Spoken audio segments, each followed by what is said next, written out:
Hello everyone, this is Crystal Putoff back. I have here my ostrich egg that I need to plug, and it occurred to me maybe you'd want to know, how do you plug something that large? Well, what I do is I take beeswax. This is beeswax I bought from the Ukrainian gift shop, and I pinch off little pieces of it. I keep working with it in my hands, um, making kind of like a ball with it, um, and then flattening it. What I'm really doing is I'm warming it up. So let's see. This was almost big enough. I kind of flatten it out into a circle, and then I'm gonna hold it up to the hole, and it's almost big enough. I measured it. It's like a half-inch hole, or if you look at it from this, like a one centimeter. I've had them that were larger, but that's pretty substantial. You can use these silicone plugs for your eggs, but I don't have one big enough for that, and I probably wouldn't have used it anyway, because these will work quite well as long as the hole in the egg is pretty perfectly round.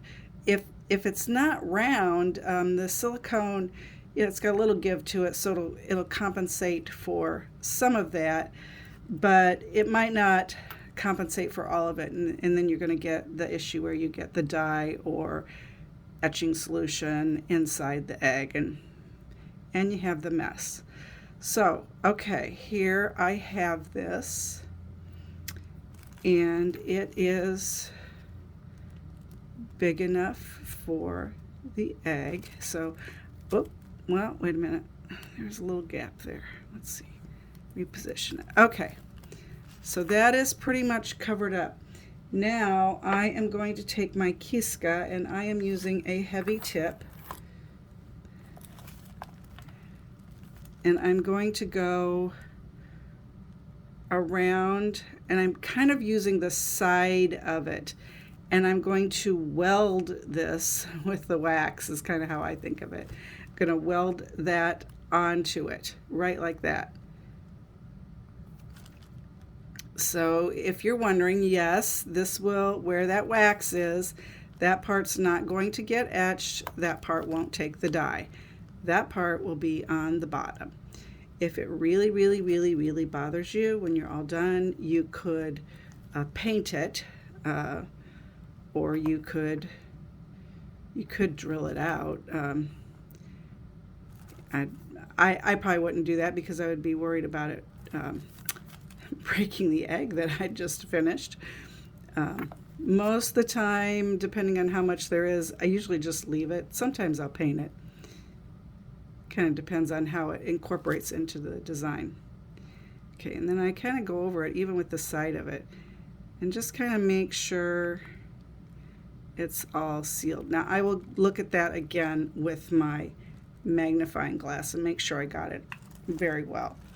What I did want to show you, this is a goose egg, and it's got a really teeny tiny hole. So in this one, I'm going to try to plug it with just the kiska, kind of going around it and building up the wax. And then that leaves very little extra. So there you go. So that's sealed. And again, I'll look at that under the magnifier to assure it's okay. Now this one, it's got a pretty nice round hole. So if I wanted to use one of these, this one I think I got from Sergio LeBlond. This one I got from Pysanky USA, I believe. Anyway, you want to use one of these.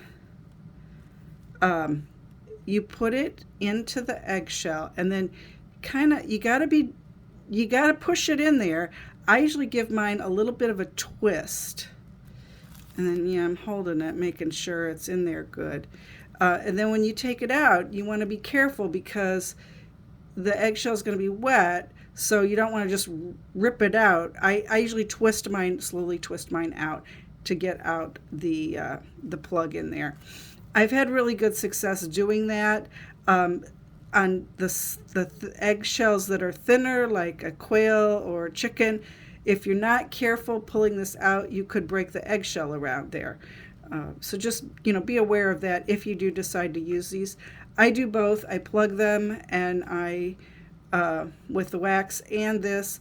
I very, very rarely work on whole eggs anymore, which of course you can do, and then you don't have to worry about plugging the eggs. But because I work on blown out eggs, you do have to make sure that hole is plugged.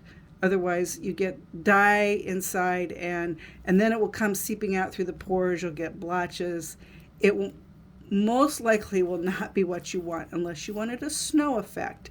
Then maybe, okay, but it's going to be pretty random.